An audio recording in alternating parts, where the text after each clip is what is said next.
As you can guess, I didn't really want to leave Newlyn, but time to head off. Next stop is Falmouth, which I think will be a bit of a culture shock because it's not a small harbour by any means. It's quite a big sailing centre. So anyway, let's see what happens. Right, so imagine my complete and absolute joy when I woke up this morning and found out that the weather forecast... Sorry, I picked a bit of a cough, so I apologise coughing it off. My absolute joy when I realised that the weather forecast was consistently saying what it said yesterday, which is winds of 10 to 13 knots, steady all day. Now imagine my complete lack of surprise when I got out here, and the only wind that we've got is the stuff that I'm making, although I feel it's building up a little bit. It is quite early in the morning, so I would love to sail because it is coming from the right direction, which will mean I've got to really sort of sail close to the wind all the way to Lizard Point, and then just have the wind behind me all the way into Falmouth. And as I'm speaking, I'm sure I can feel it picking up. So let's be optimistic. The glass is half full of water and not very much wind at the moment, but we shall see. Oh, and the kettle's boiling again. I always do this, start videoing before the kettle goes off. Yeah, well, I should have had a little bit more faith, shouldn't I? It's now about an hour or so later, and the wind is between sort of 10 and 13 knots. And I've got a full set of sails out, and we are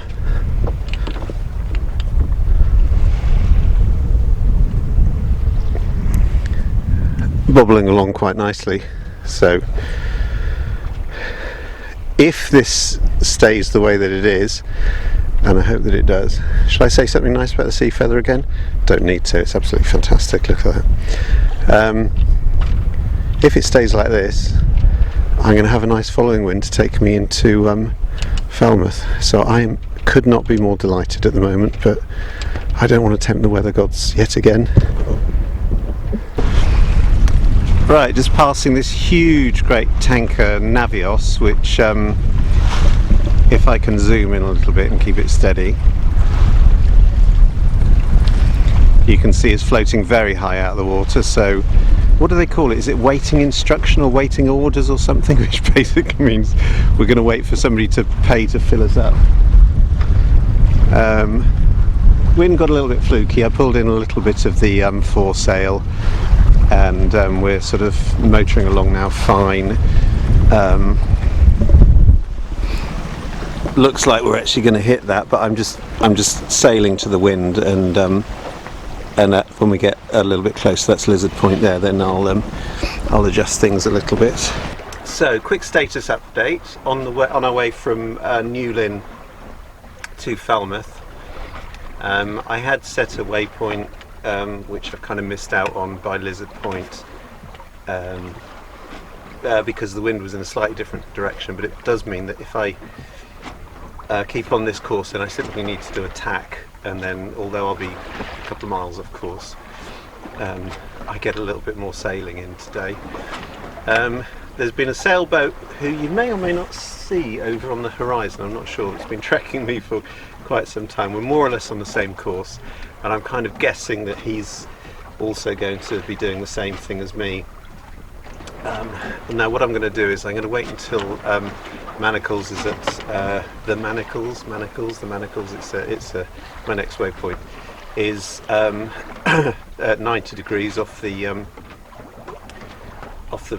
port beam, and then tack, and then hopefully it'll be more of this, but just on the opposite tack, and then there's one more tack, and then I will get into the office too late. They will be closed by then because it's now 1:30, and I think they close at 6. So yeah, that's fairly doubtful actually, because I'm halfway, and that's, yeah, so I'm not going to get into the office in time. But I'll be able to moor up, and then I'll be able to see them first thing in the morning. But it's just so lovely to be not motoring. Just listen to those waves.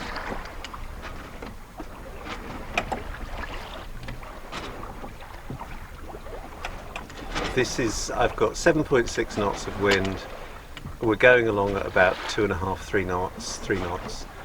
and it's just delightful. It's absolutely lovely. This is fantastic, and the sun's come up. So I'm certainly not going to switch the motor on or hurry to try and get to somewhere in time. They say that the most dangerous thing you can have on a boat is a schedule. Mind you, having watched The Life of Pi, I think the most dangerous thing you can have on a boat is a tiger, but never those opinions, I guess. Anyway, I shall... What's he doing? Is he doing anything? No, he's not tacking yet. I wonder if he's waiting for... I hope he's not waiting for me. I hope he doesn't think he's going alongside somebody who knows what he's doing. Anyway, we shall see. It'd be interesting. He might just carry straight on. He might be going straight to Plymouth or something. Yeah, so we'll see. And there's another little boat way inshore of me, so all three of us seem to be going in the same direction at the time. I say little boat, I think it's just that he's far away. It looks like a ketch from here. I'm going to get the binoculars on it. So anyway, couldn't be more delighted, and there are big ships and stuff staying way out my way over on the horizon. So fabulous, absolutely fabulous. So coming into Falmouth, as you can see, the water is very flat, and yeah, the wind did absolutely die. But there you go. So it's a shame that I didn't have the sail that I wanted to have. But at the same time, it means that I get to the marina.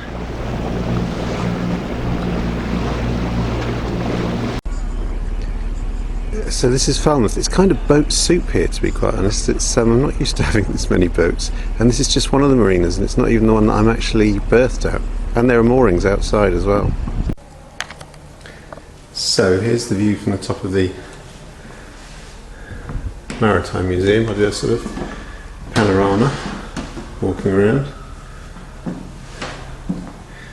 Two lovely big ships, fantastic great sailing boat. More boats than you could shake a stick at.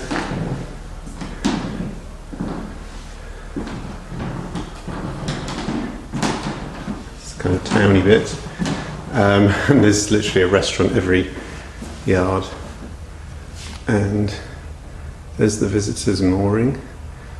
And I'll zoom in, but I won't be able to see Serenity, who is kind of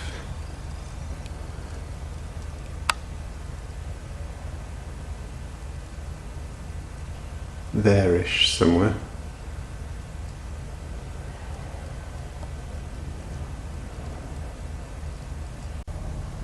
Oh, and this is just a small offshoot, by the way, going out this way, the main channel, past these rather large ships, and then along that water there, and can't quite see it because it's kind of hidden behind that lump, but that takes you out to sea. So let's have a look at leaving Falmouth Harbour, given that I didn't video coming in. So what I'm doing here is I'm leaving the visitors marina, and in fact specifically I've just filled up with diesel, so I'm leaving here past this yellow buoy, and then more or less along the line of this dotted line, which be a bit careful because that is also the ferry route, and yeah, they're quite frequent. So what we're going to do next is to go past this pier head, which you should see coming into view any second now, and then along this part, and there were large boats tied up there, both coming in and going out when I made the journey. And on the way out there was this huge, great big grey boat next to me. I should have kind of realised, really, shouldn't I, that it was a naval boat, given that it was painted grey and had a great big number written on the side. I'm not sure how close you're allowed to get to those, but nobody complained, so that was alright. And then the next thing to do, I'm kind of going to head down for the Governor, which is this East Carnival. You could come straight out into the main channel, but it's really for the big ships, and go to this port, Marker Buoy. So past the large ships, and then down past this second pier head, which you can just see on the left hand side. It's slightly indistinct, but it's lit up at night. And then heading across here. On the way in, I actually cut the corner because I came on the western channel rather than the eastern. There's two channels, and you have to have one or the other because there is a rock in the middle which you don't want to hit. So here we're coming past the Governor, East Cardinal Marker, and then I'm on my way down here, and I'm going to go past the Port Marquoy. This is the rock in the middle that you want to kind of miss, by the way, and you can just see it's a sort of conical shape, about sort of level where the sea meets the land, and it's a sort of a cone shaped thing, but definitely miss that. I came in this side, but just for the sake of it I kind of came out this way, and then it's plain sailing out. You can also use this yellow buoy as a marker, and then I kind of turned to port, and it's my next port of call was Plymouth, which is up here, so it's a sort of 35-mile journey straight across there. But obviously we shall cover that next time as we watch Falmouth, lovely place, disappear. They will be lovely places disappearing into the distance.